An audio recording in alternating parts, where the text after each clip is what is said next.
Hace casi 5000 años, uno de los imperios más grandes y poderosos de la historia emergía a las orillas del Nilo: el Antiguo Egipto. Enormes templos, tumbas y las metrópolis fueron testigos del poder de esta fascinante civilización. A día de hoy, la cultura egipcia está considerada una de las más misteriosas del mundo.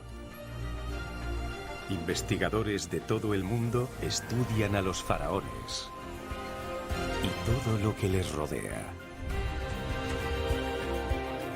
El imperio egipcio se mantuvo en pie durante 3000 años. ¿Cuál era el secreto de esta boyante civilización a las orillas del Nilo? Antiguo Egipto. Crónicas de un imperio. Las mujeres del Antiguo Egipto. Poco se sabe hoy sobre ellas, pero desempeñaron un papel importante en los 3000 años de historia del imperio. Vemos que surgen varias veces mujeres gobernantes. Mujeres fuertes y seguras de sí mismas, con todos los caminos abiertos ante ellas. Su confianza en sí mismas impresiona a sus contemporáneos. Esta es su historia. Las mujeres y el poder.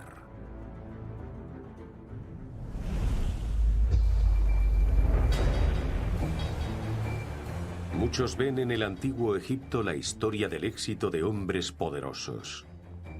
Las mujeres suelen aparecer solo en roles marginales.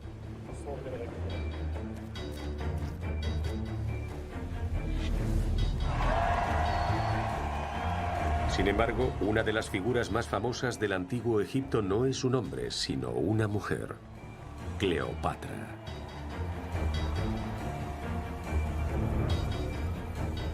No solo en palacio, sino por todo el imperio, las mujeres ocupan altos cargos en la jerarquía social. El Antiguo Egipto desempeñó un papel pionero en el campo de la igualdad. Sabemos que había mujeres que podían tomar sus propias decisiones. Cleopatra VII fue la última gobernante de Egipto, pero otras mujeres la precedieron. Nefertiti y su suegra, Tille, gobiernan junto a sus maridos. Otra que no se contentó con esa posición. La reina Hatshepsut se convirtió en una de las figuras más poderosas que ocuparon el trono. Unos 300 años antes, Neferusobek gobierna Egipto como la primera mujer autócrata. Pero también tuvo predecesoras, como Meritneit. Meritneit reina alrededor del año 2900 a.C.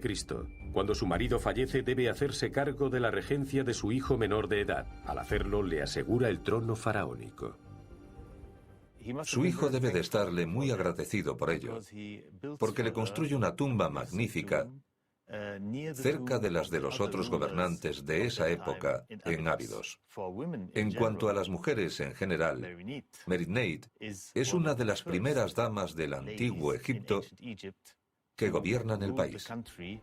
A unos 500 kilómetros al sur de la actual El Cairo se encuentra Abidos, un lugar de enterramiento de faraones desde el período dinástico temprano. Aquí, en el año 1900, unos egiptólogos descubren un impresionante complejo de tumbas. Una estela aporta el nombre de la propietaria de la tumba, Meritneit. Entonces los investigadores todavía consideraban a Neit una deidad masculina, por lo tanto asumen haber encontrado la estela de un hombre, de un rey varón. Ya que el tamaño del complejo no es inferior al de las tumbas de otros reyes. En su centro hay una cámara con un altar de madera. Alrededor de esa cámara funeraria se agrupan 8 estancias que a su vez están rodeadas por 41 tumbas secundarias. Es evidente que la reina no se fue sola al reino de los muertos.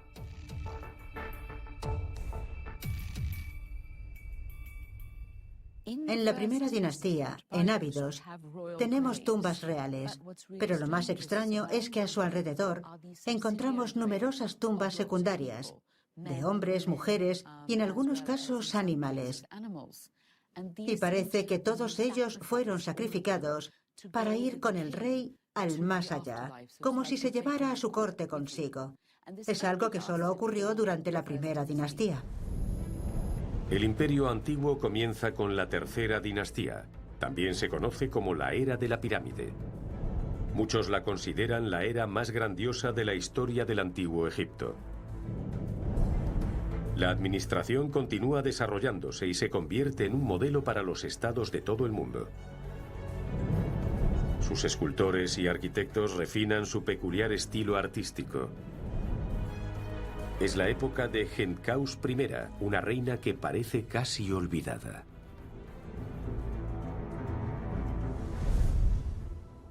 Una imagen conocida en todo el mundo, las 3 pirámides de Giza.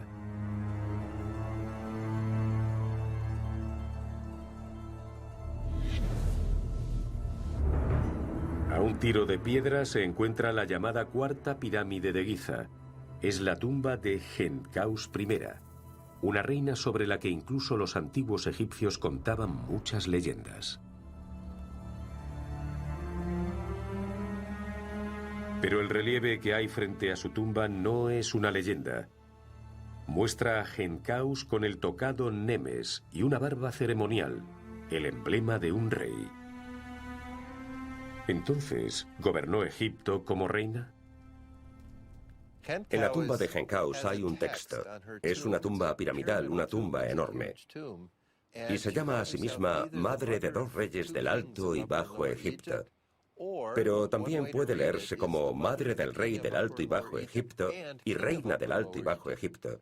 Si esa es la lectura correcta, fue como Hatshepsut se convirtió en reina por derecho propio. Sin embargo, ya sea como gobernante o regente, al parecer Khenkaus ejerce un poder extraordinario durante su vida. Está a cargo de la administración, la economía e incluso el ejército del país. Con su tumba erige un monumento a sí misma demostrando su posición. En un principio el complejo es planificado como una tumba de roca, pero después sus constructores agregaron otro nivel similar a una mastaba, hasta que su tumba se parece a la famosa pirámide escalonada de Saqqara. Y como en otras tumbas reales, entierran un barco junto a la pirámide. Se supone que llevará a Khenkaus en su viaje al más allá. El propósito de una tumba monumental es asegurar el recuerdo eterno de quien la construye. Los sacerdotes que habitan las viviendas contiguas deben mantener vivo su recuerdo. Incluso como madre de la realeza, Khenkaus ostenta una posición destacada. Se considera que las madres de los herederos divinos al trono garantizan la paz y la estabilidad, sobre todo porque pueden encargarse de la regencia de sus hijos menores de edad si es necesario. Las reinas están estrechamente asociadas con la diosa del cielo Hathor. Se la considera la madre del dios halcón Horus, que ha sido el dios de los faraones desde el período dinástico temprano.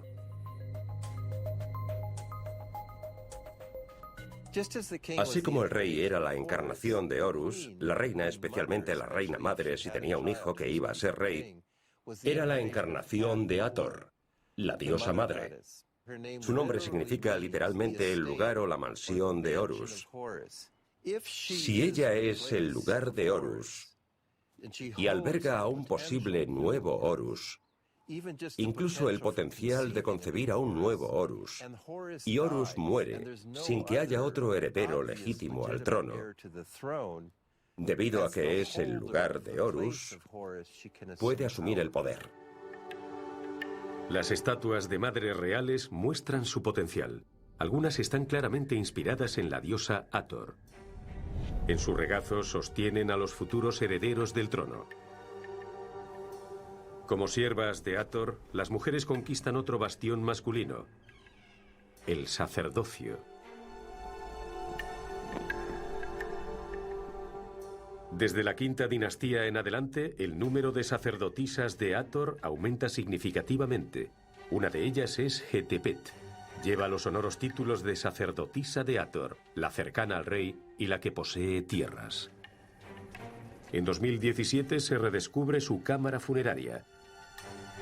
Sus pinturas murales muestran escenas cotidianas de su vida.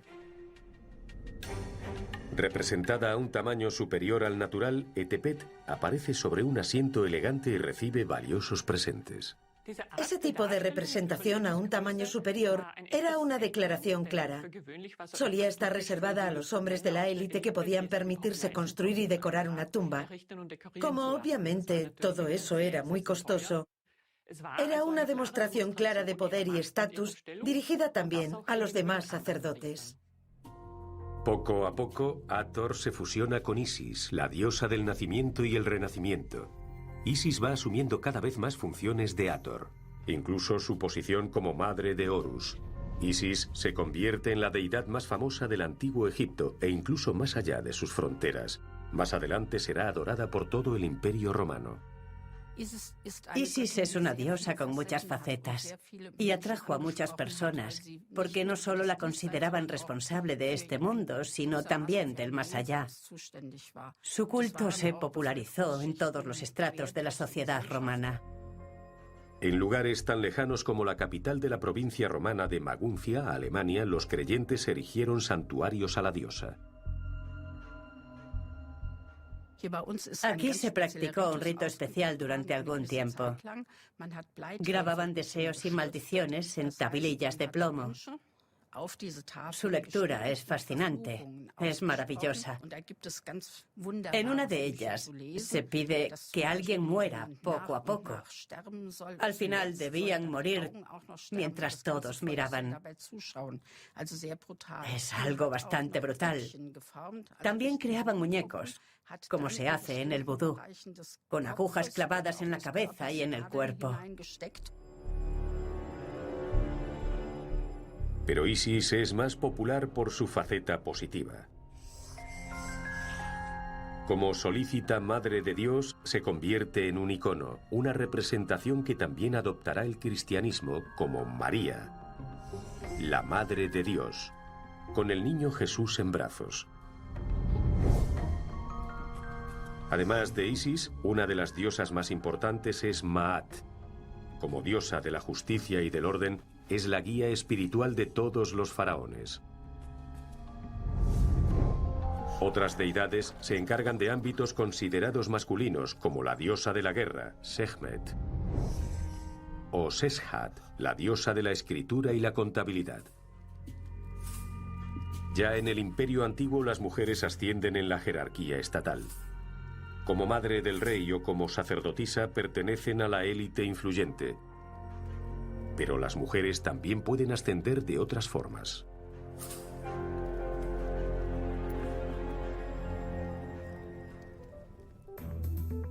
Algunas mujeres de clase alta ostentan cargos relevantes. En la sexta dinastía, una mujer llamada Nebet es nombrada visir, el segundo cargo más alto del imperio.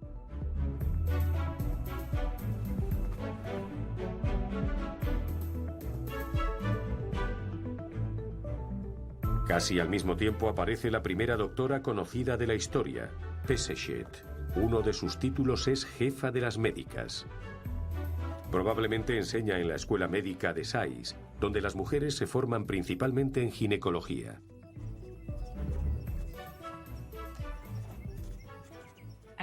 Una carrera exitosa no estaba limitada en absoluto a las mujeres de la alta sociedad.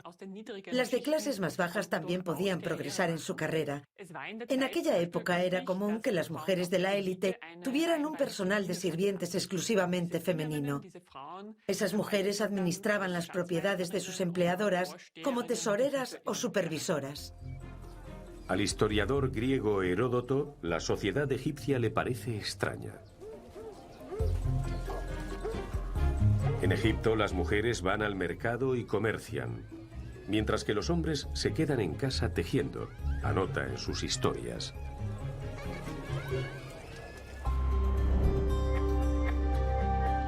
Hay pinturas que demuestran que las mujeres sí tenían puestos propios en los mercados, pero en el antiguo Egipto el comercio es un sector predominantemente masculino.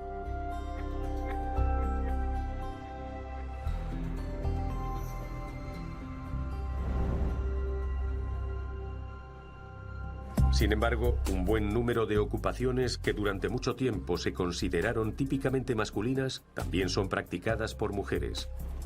Elaboran cerveza o incluso capitanean sus propios barcos hace más de 4.200 años.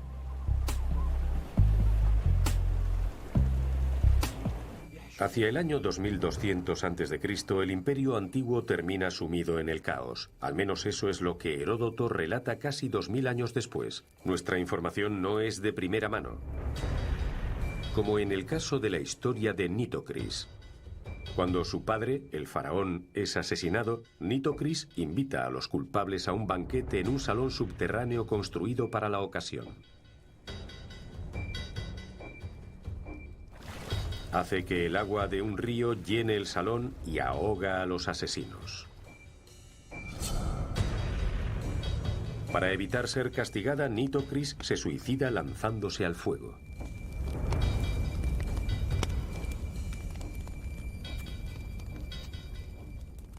Nitocris sigue siendo un misterio para los arqueólogos, pero ha inspirado a muchos artistas, muchos escritores. Por ejemplo, a Tennessee Williams. Pero en definitiva, en cuanto a datos históricos, no hay muchos a los que recurrir. Pero la idea de la intriga que rodea a Nitocris hace que resulte fascinante. Después de su muerte, el Estado egipcio se desintegra. Es el comienzo del llamado primer período intermedio. Surgen nuevos centros de poder. Heracleópolis en el norte y Tebas en el sur. Desde Tebas, el rey Mentuhotep II logra conquistar el norte y así reunificar el imperio egipcio. El primer período intermedio es seguido por el Imperio Medio, un nuevo período de prosperidad para Egipto. Es la época de Neferusobek, la primera mujer autócrata en el trono egipcio de la que se tiene noticia. Durante 3 años, 10 meses y 24 días gobierna en solitario como reina. Las relaciones internas y externas son estables bajo su liderazgo. Incluso Nubia al sur permanece firmemente en manos egipcias. Los motivos del ascenso al trono de Neferusobek no fueron demasiado glamurosos. De hecho, era una opción provisional. En ausencia de herederos varones, se recurriría a una mujer de la familia, una práctica que también conocemos de las familias gobernantes europeas. Neferusobek se diferenció de sus predecesores, como Gentkaus o Meritneit, porque se legitimó por derecho propio, no como regente de un hijo menor. Los títulos reales que ostentaba lo testifican. También se la menciona en las listas de reyes de Karnak y Saqqara. Y como antes no había sido así, se convirtió en un modelo para reinas posteriores como Hatshepsut o Tausert. Por desgracia, Neferusobek no logra asegurar su sucesión. Al no dejar un heredero varón, se produce una disputa por su trono. La sucesión directa asegura la paz y la estabilidad en el imperio. Por eso existe una gran presión para engendrar descendencia, incluso en las clases más bajas, ya que los hijos garantizan que los padres sean recordados. Por eso, tener hijos es la tarea más importante de las mujeres en Egipto. Aunque eso pueda sonar patriarcal, a diferencia de muchas otras culturas, el nacimiento de una niña se considera una bendición. El nacimiento de una niña siempre era motivo de alegría y no era visto en modo alguno de forma negativa. Si observamos la historia egipcia en su conjunto, numerosas princesas juegan un papel especial junto a los príncipes. Y gracias a eso, vemos, aunque raramente, faraonas en el antiguo Egipto. Cuando se pone de parto, la futura madre es llevada a un lugar llamado alcoba posparto. Se instala en la azotea o en el jardín de la casa. Para dar a luz, la madre usa una silla de parto o ladrillos que la sostienen durante el parto.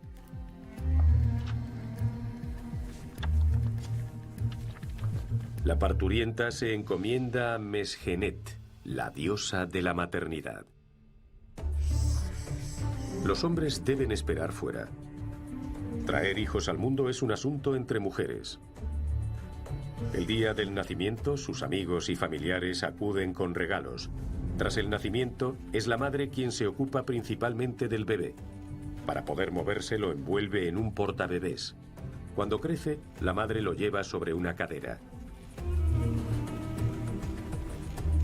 Aquellos que pueden permitírselo contratan a una nodriza para amamantarlo. Son mujeres apreciadas por los niños a los que alimentan y a menudo son representadas cerca de ellos. Además del bienestar físico del niño, la madre se ocupa de su crianza y escolarización y puede representar a sus hijos en asuntos legales. Desde un punto de vista legal, las mujeres tenían los mismos derechos ya en el Imperio Antiguo. Una mujer podía disponer de una propiedad y legarla a sus hijos. También podía excluir a ciertos niños de la herencia y tenía los mismos derechos ante el tribunal. En este testamento del Imperio Medio, una mujer llamada Neshons lega sus bienes. Deja sus tierras a su hijo si él se ocupa de su entierro, un acuerdo que suena sorprendentemente moderno. ¿Pero había igualdad de derechos para las mujeres en el antiguo Egipto? Obviamente no podemos hablar de igualdad de derechos en el sentido actual. La distribución de roles era demasiado clásica. Como ama de casa, una mujer se ocupaba principalmente de los niños y los asuntos domésticos o actividades que podían realizarse en el hogar. Las mujeres en altos cargos administrativos eran una excepción, pero esas excepciones distinguen a Egipto de las antiguas Roma y Grecia. Como Neferusobek no da a luz a un heredero, su muerte desencadena el segundo período intermedio, que dura casi 250 años. Un período de inestabilidad política en el cual el imperio vuelve a fragmentarse en varios pequeños dominios. Hacia el año 1648 a.C., los Hicsos, procedentes del cercano oriente, logran establecer su propia dinastía en el norte de Egipto. Por primera vez, parte de Egipto está bajo dominio extranjero.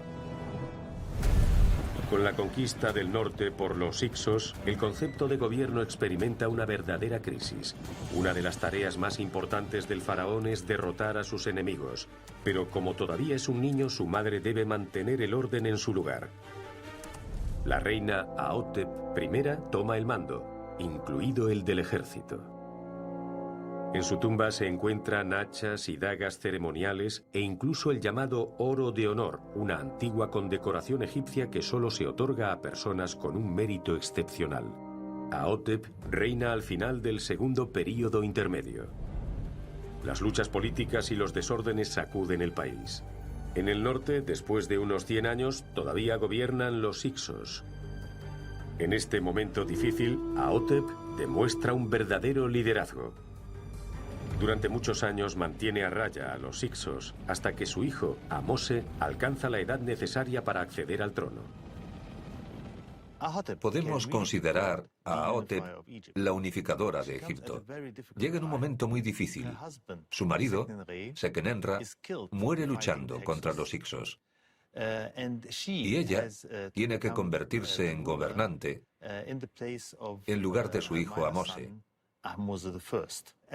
Es una época de muchas luchas políticas y desórdenes en Egipto. Pero ella consigue gobernar de forma segura para luego ceder su puesto a su hijo Ahmose. Cuando Ahmose asciende al trono, logra completar el trabajo de su madre. Expulsa a los Hicsos de Egipto para siempre. En agradecimiento no se limita a honrar a su madre Ahotep con una medalla de oro.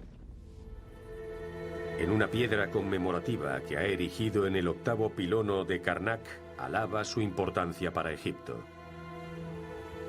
Alabad a la dueña de la tierra que guía al pueblo, esposa de rey, madre de rey y gloriosa, que reunió al ejército y protegió y unió a Egipto, la reina Ahotep. Larga vida a ella. El hijo de Ahotep, Ahmose, se convierte en el primer rey del Imperio Nuevo. posiblemente la era más gloriosa del antiguo Egipto. Erige la última pirámide egipcia. A partir de entonces se construyen tumbas subterráneas. Cerca del Valle de los Reyes se encuentra el templo funerario de Hatshepsut, descendiente de Amose, construido por la faraona más poderosa y exitosa del trono egipcio. El templo mortuorio de Hatshepsut es una de las estructuras más bellas e impresionantes que nos dejaron los antiguos egipcios.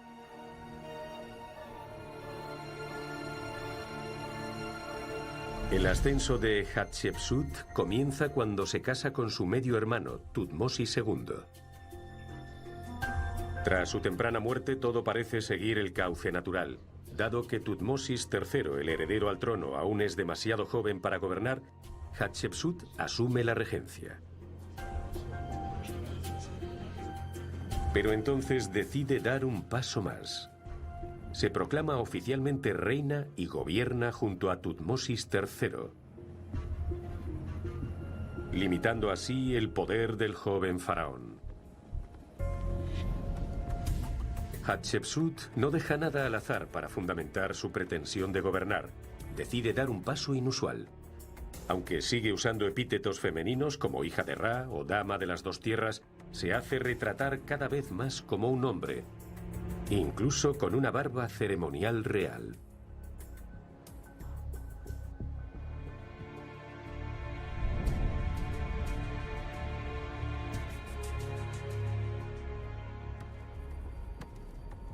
Hatshepsut incluso reinventa la historia de su concepción.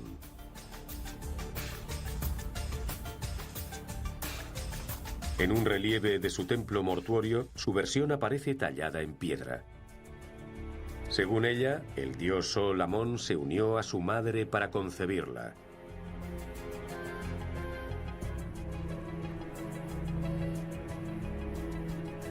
Así, no solo se legitima como reina, también se convierte en una semidiosa viviente. Bajo su liderazgo, Egipto experimenta un período de prosperidad. Sus misiones comerciales llegan hasta la legendaria tierra de Punt. Vuelven con riquezas y exclusivos artículos de lujo.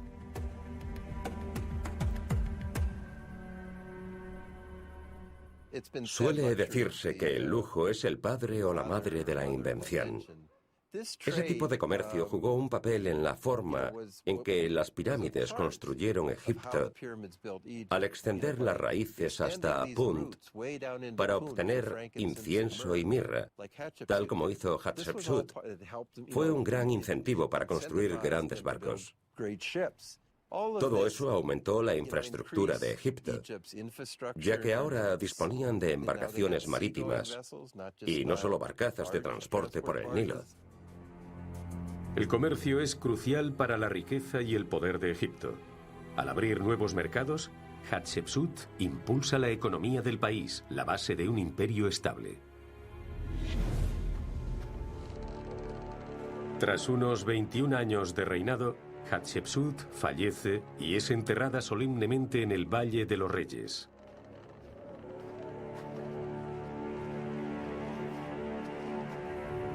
Sin embargo, tras su muerte, su recuerdo es destruido sistemáticamente. El hijastro de Hatshepsut, Tutmosis III, fue considerado durante mucho tiempo el responsable de la destrucción de sus representaciones pictóricas, pero investigaciones recientes fechan la destrucción en épocas posteriores. Quienquiera que lo hiciese, no logró borrar el recuerdo de Hatshepsut. Con Hatshepsut comienza la era gloriosa del Imperio Nuevo. Su sucesor, Tutmosis III, se convierte en un gran señor de la guerra. Bajo su reinado, Egipto alcanza la mayor expansión de su historia. Amenofis III, sin embargo, es recordado sobre todo como constructor. Hace levantar numerosos santuarios.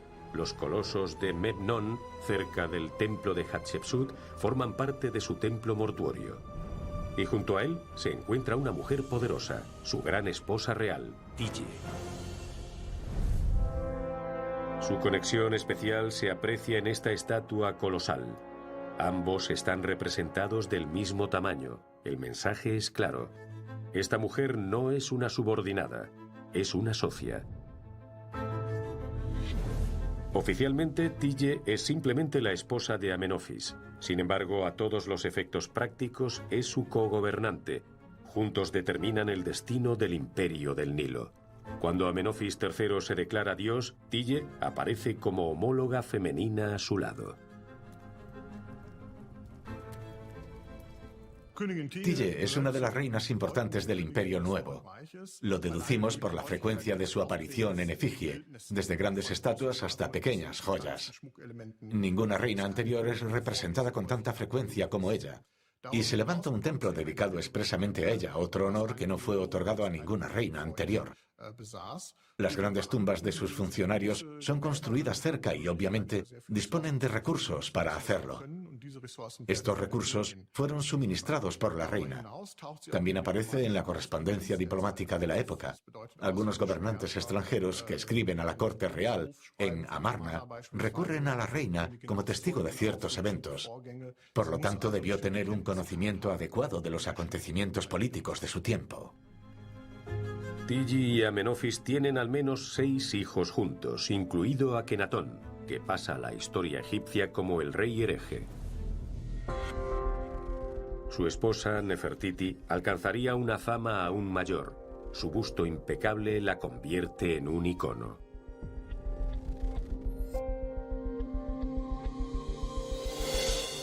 Su nombre significa la hermosa ha venido. Pero en realidad su origen sigue siendo un misterio a día de hoy. Probablemente procedía de la clase alta egipcia.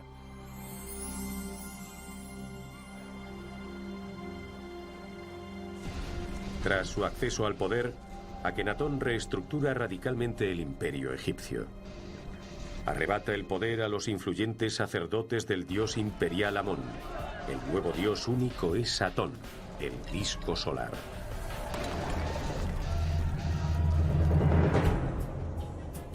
Funda una nueva capital, Aketatón, lejos de Tebas, la sede del sacerdocio de Amón. Desde aquí gobierna junto a Nefertiti.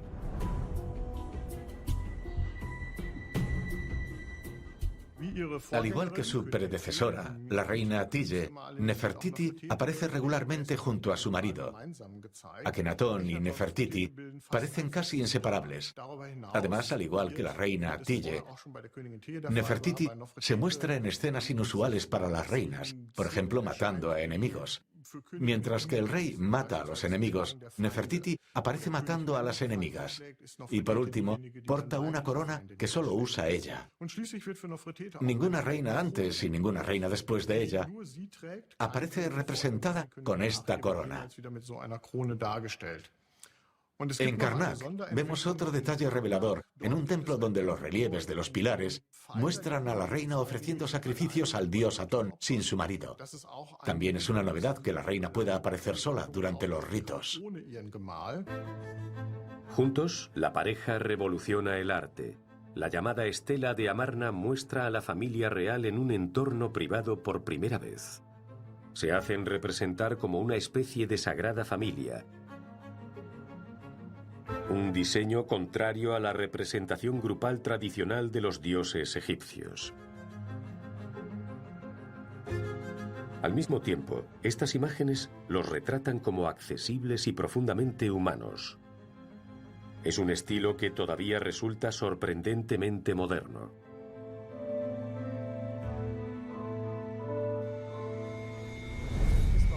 El final de Nefertiti es tan misterioso como su origen. Durante mucho tiempo se creyó que había muerto en el año 12 o 14 del reinado de Akenatón, o incluso que su marido la había repudiado. Pero en 2012, unos arqueólogos descubren una pista crucial. En una cantera encuentran una inscripción del año 16 del reinado de Akenatón. Se refiere a Nefertiti como la gran esposa real. Por lo tanto, está claro que vivió al menos hasta poco antes de la muerte de Akenatón. Sin embargo, no explica la misteriosa desaparición de Nefertiti de la historia y ha dado lugar a muchas especulaciones.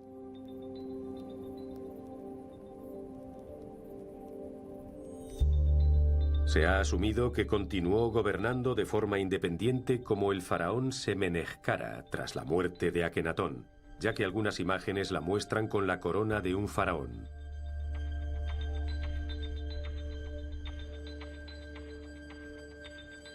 Sobre su final no sabemos nada. Sin embargo, su busto legendario, uno de los tesoros más famosos del antiguo Egipto, ha hecho a Nefertiti inmortal y un icono de la belleza.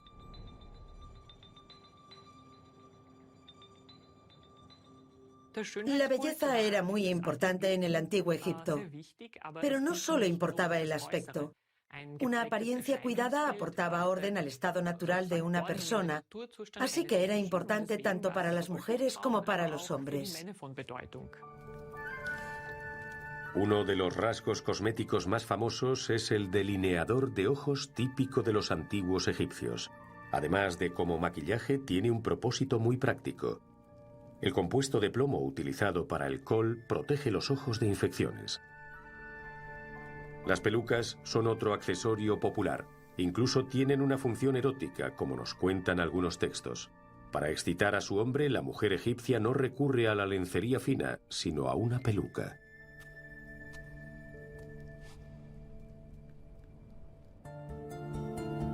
La importancia de la belleza también se manifiesta en numerosos ajuares funerarios relacionados con su cuidado,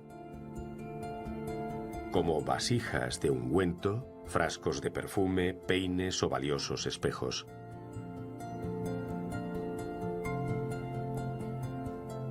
Y ningún lugar lo ilustra mejor que la tumba de Nefertari, en el Valle de las Reinas. En cada pilar y en cada pared aparece con diferentes túnicas y joyas de filigrana. Son objetos de una belleza atemporal. Y la atemporalidad era importante para los antiguos egipcios, también en la política. El sucesor de Akenatón, Tutankamón, restablece el culto a los antiguos dioses. Le siguen 11 faraones bajo el nombre de Ramsés. El más famoso de ellos es Ramsés II. Se dice que bajo su reinado se produjo el éxodo bíblico desde Egipto. Sus numerosos templos y estatuas colosales lo hacen famoso. Y siempre a su lado la más bella entre las bellas, su esposa Nefertari. Nefertari y Ramsés II ostentan el poder en pareja. El faraón parece ser muy consciente de la inteligencia de su esposa. Aunque Nefertari no gobierna como faraona, como Hatshepsut, ejerce un poder extraordinario y una gran influencia. Durante muchos años, el conflicto entre Egipto y sus vecinos del norte, los hititas, ha permanecido latente. Ambos imperios chocan en Kadesh. Ramsés tiene la suerte de que la batalla termine en tablas. Los hititas acusan la presión del creciente imperio asirio y buscan la paz con Egipto. Después de duras negociaciones, Ramsés II y el rey hitita Hattusili III concluyen el primer tratado de paz de la historia, en buena medida gracias a la hábil diplomacia de Nefertari.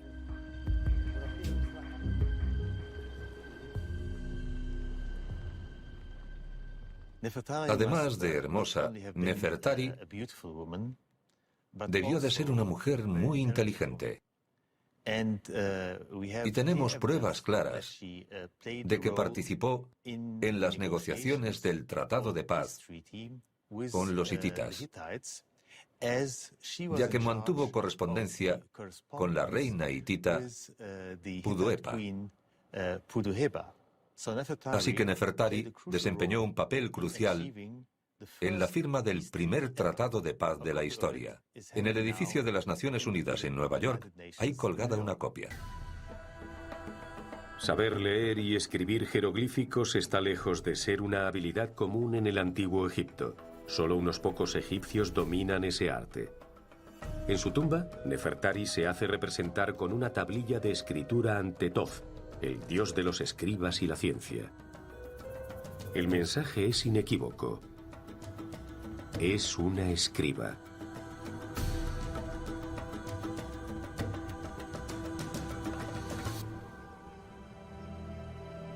Poco antes de su muerte, Ramsés honra a su esposa con un último regalo. Hace construir 2 templos en Abu Simbel, en el sur del imperio. Uno de ellos está dedicado a la diosa Hathor y a su amada Nefertari. Y sus estatuas en el templo no solo son tan altas como las de Ramsés, incluso son unos centímetros más altas. Ramsés II debía de adorar a Nefertari, porque construyó para ella un templo grandioso, junto a su propio gran templo en Abu Simbel. Parece que ella murió poco después de la inauguración de este templo. Y para Ramsés II debió de ser un gran golpe. Aunque probablemente tenía decenas de mujeres en su harén, parece que Nefertari fue el amor de su vida y un gran apoyo. Pocos años después, otra mujer asciende al trono, Tausert. En esa época, Egipto sufre numerosos ataques de los pueblos del mar, hasta que Ramsés III logra una victoria decisiva que queda registrada para la posteridad en su templo mortuorio en Medinet Abu. Sin embargo, bajo sus sucesores, Egipto experimenta una grave crisis económica. Con Ramsés XI, el Imperio Nuevo se sume en el caos y las revueltas. Comienza el tercer período intermedio. Egipto se divide en dos. Aparte de los sumos sacerdotes de Amón en el sur, una dinastía libia domina el norte. Allí también las mujeres asumen cada vez más puestos importantes. Una de ellas es Neshons. En el siglo XIX, unos lugareños descubren una extraordinaria necrópolis cerca del templo de Hatshepsut. En lugar de una sola tumba, encuentran un verdadero depósito de momias, el llamado Alijo Real de Deir el-Bahari.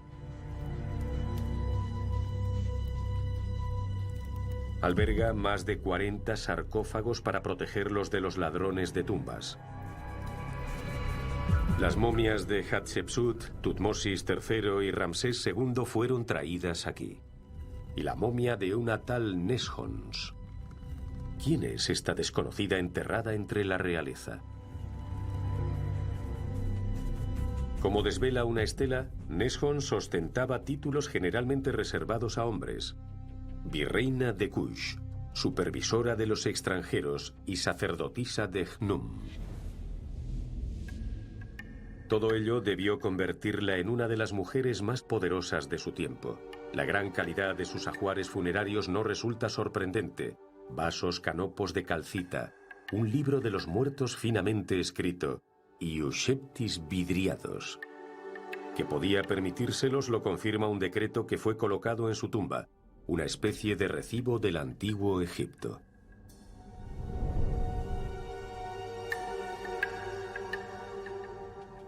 Pero Neshons no es la única mujer con un poder extraordinario en el tercer período intermedio.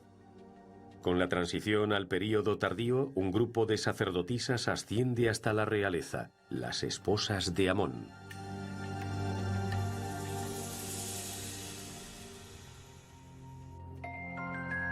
$1200 años antes, Amón se convierte en rey de todos los dioses. El centro de su culto es el complejo de templos de Karnak, que sigue creciendo a lo largo de los siglos. Karnak se convierte en el lugar de culto más importante y el principal centro económico de Egipto.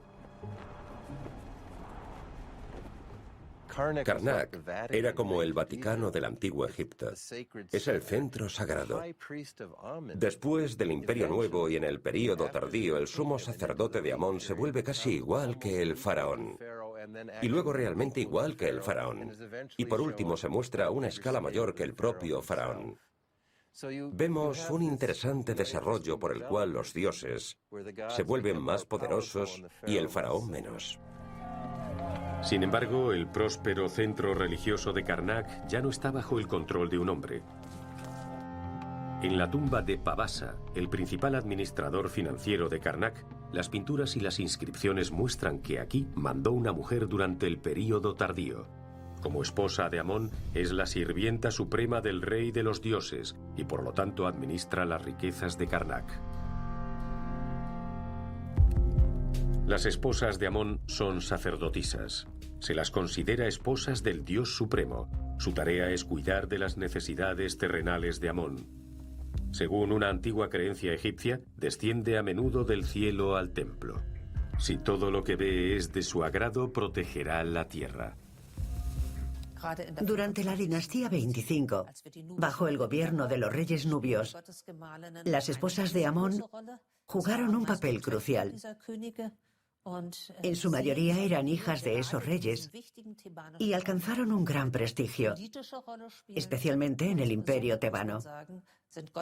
Como esposas de Amón, tenían una importancia crucial, y no solo en asuntos religiosos, sino también políticos.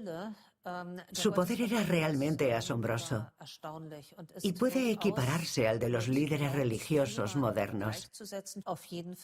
Su influencia, tanto religiosa como política, no debe ser subestimada. En el período tardío, las esposas de Amón están en el cenit de su poder. Celebran actos rituales que antes estaban reservados al faraón, como la ofrenda de los 4 terneros. Aparecen alineadas con Horus e Isis y por lo tanto a la misma altura que los dioses.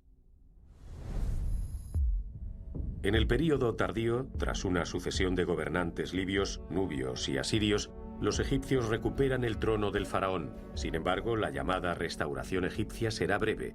En el año 525 a.C., los persas se adueñan del imperio. Tras la batalla de Isos, en el año 333 a.C., Egipto cae ante Alejandro Magno. Termina el período tardío. Ahora son los Ptolomeos, griegos, quienes gobiernan el imperio del Nilo. Es una época de mujeres conscientes de su poder, como Arsinoe II. Gobierna junto a su hermano y marido Ptolomeo II y ostenta el título del rey del Alto y Bajo Egipto. Durante su reinado se completa el Faro de Alejandría, una de las 7 maravillas del mundo antiguo. Pero ninguna gobernante alcanzaría la fama de Cleopatra VII. Su destino está indisolublemente ligado a la caída del antiguo Egipto. Cleopatra es quizás la más conocida de todos los faraones. Incluso hoy perviven numerosos mitos sobre ella. Pero ¿qué hay detrás de la imagen de mujer fatal con una predilección por los hombres poderosos?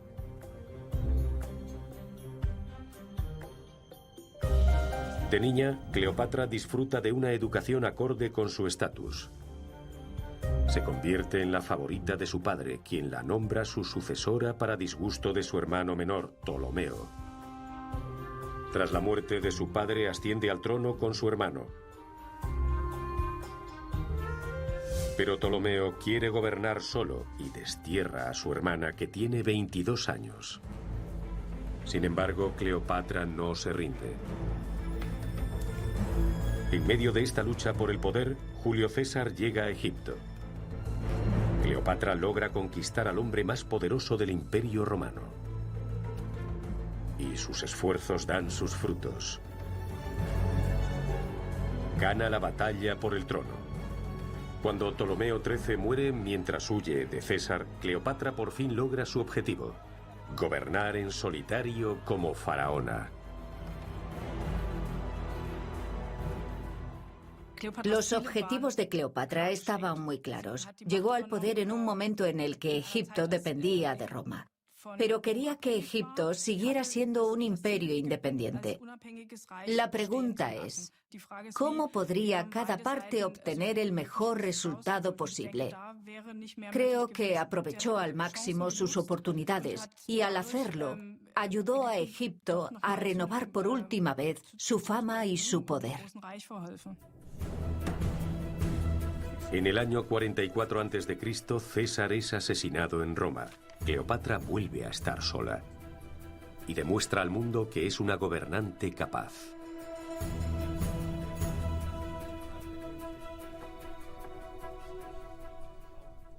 Cleopatra demostró ser una política hábil. Tras la muerte de César, tiene que cambiar de rumbo. Debe sopesar quién puede beneficiarla más y cómo puede mantener su posición. Así que maniobra muy hábilmente. Observa qué partido podría ser el más fuerte, el de los partidarios de César o el de los asesinos de César, que están en guerra entre sí. Y al principio no estaba nada claro quién ganaría. Una vez más, Cleopatra lo apuesta todo. opta por una alianza con Marco Antonio, pero su suerte se ha acabado. La guerra civil entre los romanos engulle al imperio faraónico y arrastra a Cleopatra al abismo. En el año 31 a.C. pierde la batalla de Accio contra Octavio, más tarde conocido como el emperador Augusto. Decidiendo su propio final, se suicida el 12 de agosto del año 30 a.C. Elige la muerte en lugar de ser exhibida como un trofeo por el vencedor. Cleopatra VII fue una gobernante extraordinaria de los Ptolomeos, porque parecía interesarle el bienestar de Egipto. Era consciente de sus obligaciones. Parece que conocía el idioma egipcio, no solo hablaba griego. Así que apreciaba y se preocupaba realmente por su país. Y luchó por mantener Egipto intacto y alejado del dominio romano. La muerte de Cleopatra marca el final de la dinastía de los Ptolomeos, pero también el de 3000 milenios de historia del antiguo Egipto. Es el fin de un imperio donde las mujeres podían tener su destino en sus propias manos. Debido a su estatus social, disfrutaban de una asombrosa variedad de derechos y libertades. El mito de Egipto sigue vivo, en buena medida gracias a ellas, ya que no son solo las historias de hombres poderosos las que mantienen viva la fascinación por Egipto, sino también las historias de mujeres fuertes y extraordinarias.